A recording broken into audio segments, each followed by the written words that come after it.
이번 시간에는 여러 객체를 동시에 이동하는 유형에 대해서 알아보도록 하겠습니다. 이번에도 문제를 가져와 봤는데 이 문제가 되게 복잡해요. 그래서 혹시 여러 객체를 이동 전에 단일 객체를 이동이라는 영상을 아직 안 보신 분들은 그 영상을 한번 먼저 보시고 나서 이 영상을 보는 것을 추천드릴게요. 왜냐면 그 문제랑 거의 동일한 조건을 갖는 문제인데 그 문제 같은 경우에는 단일 객체를 이동하는 문제였다고 하면 이번에는 똑같은 조건을 가지면서 여러 객체를 동시에 이동하는 어떤 문제를 가져와 본 거기 때문에 꼭 단일 객체를 이동이라는 영상을 먼저 보시고 나서 이 영상을 보시는 거를 추천드리겠습니다. 그러면 한번 소개를 드려볼게요.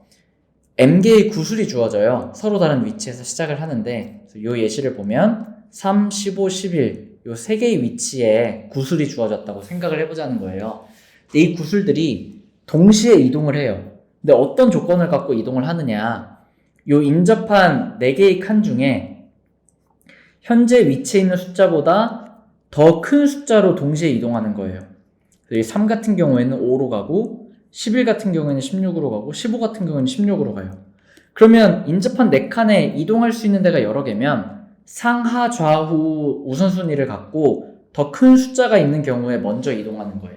바로 예를 들어서 어떤 걸 예로 들어볼까요? 2 같은 경우를 예로 들어볼게요. 2를 예로 들어보면 상하 좌우 인접한 곳에 이제 요 격자를 벗어나는 데를 제외하고는 위, 아래, 왼쪽 세 가지로 다 이동할 수 있는데 세 곳으로 상하 좌우 우선순위대로 보다가 최초로 현재 위치보다 커지는 순간에 이동하는 거기 때문에 만약에 요 2라는 위치에 구슬이 있었다면 바로 위로 이동을 하게 된다는 겁니다. 그래서 그런 조건을 갖는 경우이고요.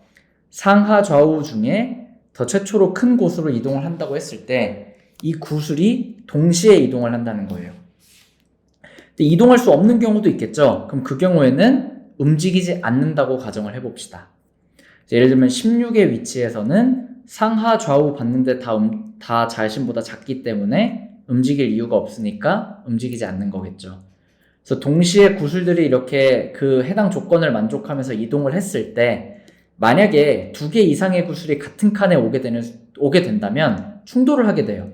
그래서 이 예시가 그런데 15에서는 16으로 오게 되고 11에서는 16으로 오게 되기 때문에 그 경우에는 충돌을 하게 되고 충돌을 하게 되면 해당 칸에 있는 구슬들은 모두 사라지게 됩니다. 그래서 꼭 2개가 아니더라도 3개가 동시에 충돌을 하게 되더라도 해당 칸에 있는 구슬들이 전부 사라지게 된다는 거죠. 그래서 다음을 t번 반복했을 때 요 m개의 구슬이 주어지고 이 구슬들이 조건에 따라 이동하는 것을 계속 t번 반복했을 때 그 이후에 남아있는 구슬의 수를 출력하는 프로그램을 작성해 보자는 겁니다.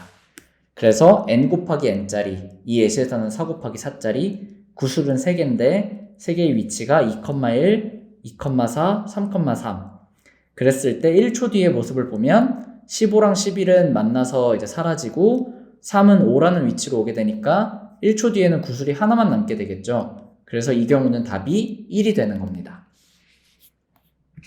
이 문제 어떻게 푸냐면 시뮬레이션을 이용하는데 여기서 핵심은 이 각각의 구슬들이 어디에 있는지를 계속 트래킹을 해줘야 된다는 거예요. 그래서 그러면 뭔가 리스트에다가 각각의 구슬이 어느 위치에 있는지를 담아서 그런 식으로 관리를 해보는 건 어떻냐라고 생각을 해보실 수 있는데 그것도 당연히 좋고 그렇게도 해결을 할 수 있어요.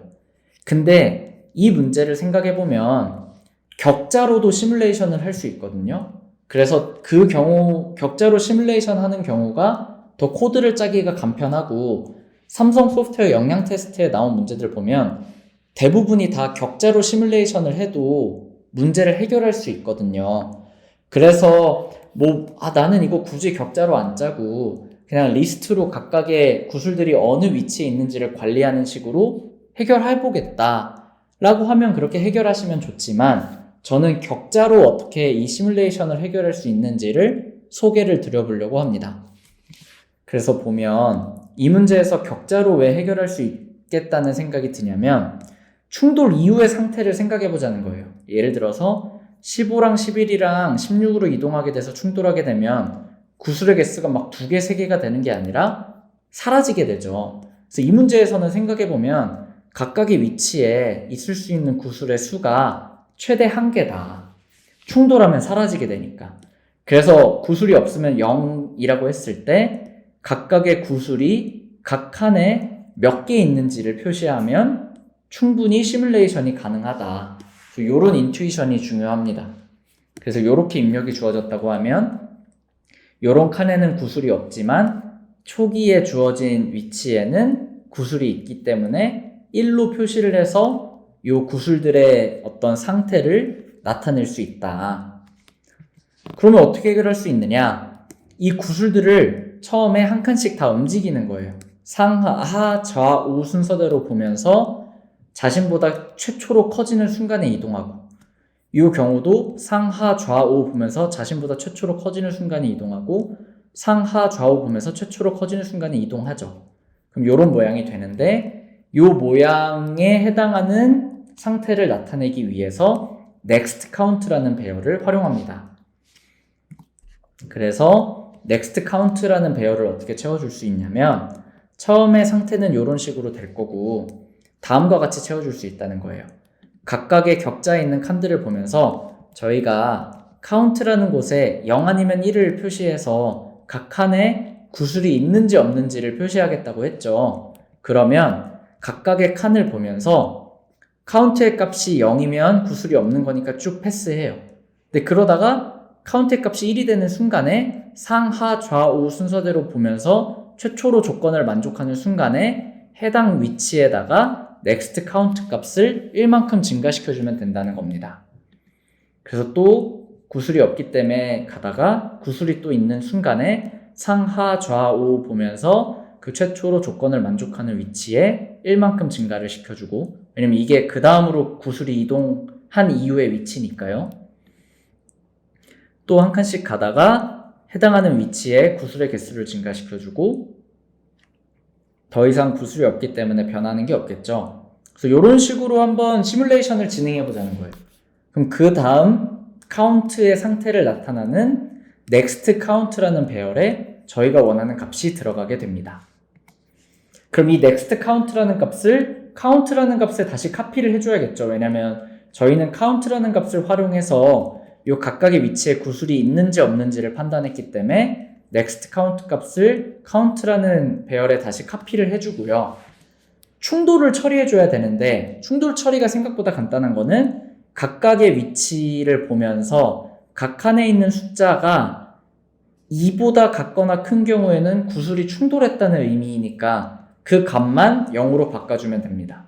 그래서 여기서 쭉 보다가 2인 곳, 2보다 같거나 큰 곳만 0으로 바꿔주면 충돌이 일어난 곳에서의 구슬들은 전부 사라지게 되고 충돌이 안 일어난 곳에 있는 구슬은 그대로 남게 됩니다. 그래서 이렇게 시뮬레이션을 진행해 볼 수 있어요.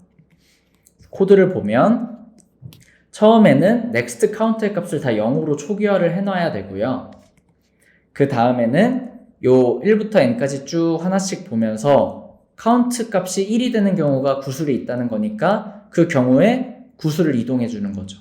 그래서 i, j에서 구슬을 이동해 주면 여기 보면 쭉 가다가 count 값이 1이 되는 경우에 상하 좌우 보면서 이 move라는 함수가 x, y 위치에 있는 구슬을 움직이는 코드인데 그 다음 위치가 get next pose라는 걸로 구해진다고 생각을 해봅시다.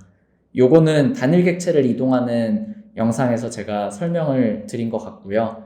이 부분에 대해서 혹시 잘 모르겠으면 그 단일 객체를 이동이라는 유형을 이제 소개드린 영상을 보고 나서 다시 이 설명을 이제 듣는 거를 추천드릴게요. 그래서 이 위치가 반환이 된다고 하면 그 다음 위치에 대해서 이 next count 값에 1을 증가해 주면 된다는 겁니다.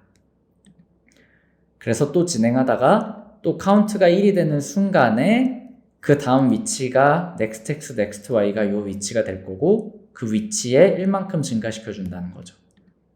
또 진행하다 보면 인접한 곳 중에 또 그 다음 위치를 구해서 1만큼 증가를 시켜주면 됩니다.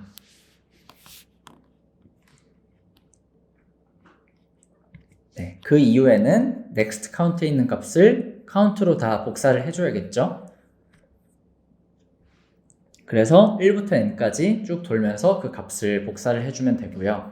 그 이후에는 이제 충돌이 일어난 구술들을 목록에서 지워줘야 되는데 그 효과를 어떻게 만들 수 있냐면 각각의 칸들을 보면서 카운트 값이 2보다 같거나 크면 충돌이 일어난 곳이니까 그 위치에 구술을 전부 없애줬다는 의미로 0으로 값을 바꿔주기만 하면 됩니다. 그래서 이제 큰 구조를 보면 T번 이제 시뮬레이션을 하는데 시뮬레이션을 할 때 구술을 전부 한 번씩 움직여주는 코드가 요거였고요. 그 이후에는 움직인 이후에 충돌이 일어나는 곳에 대해서만 값을 0으로 바꿔주면 된다. 그래서 비교적 깔끔하게 코드를 작성해 볼 수 있습니다. 그래서 이번에도 실습 문제를 가져와 봤는데요. 이 문제도 librosco.com에 유형별 완성 들어가 보면 시뮬레이션 단원에 여러 객체를 이동이란 유형이 있어요. 그 유형에 숫자가 가장 큰 인접한 곳으로 동시에 이동이라는 기본 문제가 있으니까 이 문제를 꼭 해결하시고 나서 풀이를 듣는 것을 추천드립니다.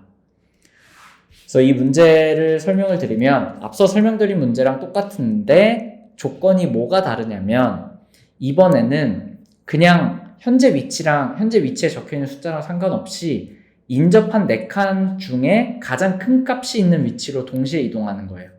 그거를 마찬가지로 T번 반복한다는 거죠. 근데 만약에 최대인 값이 여러 개면 그 중에 상하 좌우 순서대로 우선순위를 매겨서 그 우선순위가 높은 위치로 이동한다는 겁니다. 근데 여기서 또 똑같은 조건은 2개 이상 구술이 모이게 되면 이제 구술이 전부 충돌돼서 사라져요. 그 조건 하에서 시뮬레이션을 진행해 보자는 겁니다. 네. 그래서 이 문제를 한번 해결해 보시면 좋겠습니다.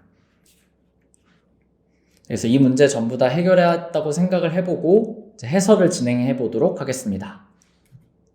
그래서 이 해설도 앞서서 설명드린 해설이랑 완벽하게 동일해요. 그래서 count라는 이제 2차원 배열을 만들면 각 위치에 구술이 있는지 없는지를 확인할 수 있고요. 그래서 각각의 위치에 대해서 이 위치에서 이동해야 될 곳을 구하면 그 곳에 구술들이 몇 개 있는지를 나타내기 위해 next count라는 배열을 활용해야 되고요. 그래서 next count는 처음에 다 초기화를 한 다음에 이 각각의 위치에 대해서 count가 1인 경우에만 그 인접한 위치들 중에 최대인 곳을 골라요. 그 전에 제가 설명드린 문제에서는 최대인 걸 고르는 게 아니라 상하 좌우 순서대로 보면서 최초로 더 커지는 순간에 이동했다고 하면 이번에는 상하 좌우 순서대로 보면서 그 중에 최대인 위치를 구해야 되는 거죠. 그래서 구하면 그 위치에다가 1을 증가시켜 주는 거예요. 그러면 또 구술이 있으면 최대인 위치 구해서 1 증가하고 또 구술이 있으면 최대인 위치를 구해서 1을 증가시켜 주면 됩니다. 그래서 이렇게 계산을 하고 나서는 count 배열에 next count 값을 복사해 준 다음에 마찬가지로 2 이상인 곳만 0으로 바꿔주면 되겠죠. 그래서 코드도 똑같아요. next count 값을 0으로 초기화한 다음에 이동하면서 count 값이 1이 되는 순간에 move라는 함수를 만들어서 네 방향 인접한 곳 중에 갈 수 있는 곳 중에 최대인 위치를 get next post로 구해졌다고 하면 그 위치에 해당하는 next count 배열에 1을 추가해주면 된다는 겁니다. 이렇게 추가되는 걸 확인할 수 있죠. 여기선 여기가 추가가 되고요. 이렇게 쭉 진행을 한 다음에 next count 값을 count 배열에 복사를 해주고 그 다음에는 충돌이 일어난 곳을 다 0으로 바꿔주면 저희가 원하는 결과를 얻을 수가 있습니다. 그래서 이번에는 여러 객체를 동시에 이동하는 걸 어떻게 시뮬레이션 할 수 있는지에 대해서 알아봤고요.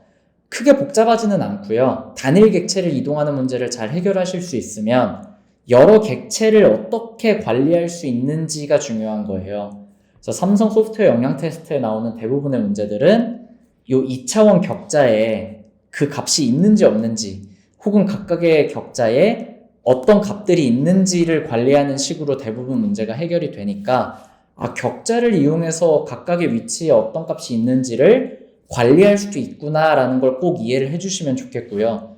요게 좀 낯설거나 하시는 분들은 그냥 처음에 이제 생각이 드시는 것처럼 이걸 그냥 리스트로 관리하면 안 될까? 혹은 그러니까 파이썬에서는 그냥 리스트, C++에서는 벡터로 관리하는 걸 의미하는 건데 그렇게 구현하셔도 괜찮기는 해요. 하지만 격자로 구현하는 경우가 더 편한 경우가 많으니까 격자로도 이렇게 각각의 객체들을 관리할 수 있다는 걸 이해를 해주시면 좋을 것 같습니다. 네, 그래서 이번 유형에 대한 소개는 여기서 마치도록 하겠습니다. 감사합니다.